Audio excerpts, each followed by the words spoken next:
రేవంత్ రెడ్డి గారు స్పష్టం చేయాలి.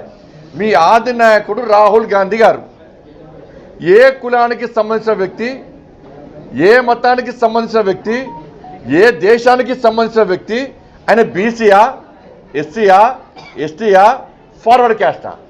స్పష్టం చేయండి మీరు. వాళ్ళ నాన్న ఫిరోజ్ ఖాన్ గాంధీ, వాళ్ళ తాత రాహుల్ గాంధీ గారి తాత ఫిరోజ్ ఖాన్ గాంధీ, వాళ్ళ అమ్మ ఆయన ముస్లిం, వాళ్ళ అమ్మ సోనియా గాంధీ క్రైస్తవురాలు, దాంతోపాటు ఇటలీ దేశస్తురాలు. మరి రాహుల్ గాంధీ మీద చర్చ జరగాలి. మీరు రాహుల్ గాంధీ గారిని మీ నాయకుడిగా బీసీ అని బీసీ నాయకుడు అని మీరు ప్రోత్సహిస్తురా, లేకుంటే ముస్లిం అని ప్రోత్సహిస్తురా, క్రిస్టియన్ అని ప్రోత్సహిస్తురా, లేకుంటే వేరే దేశస్తులను ప్రోత్సహిస్తురా?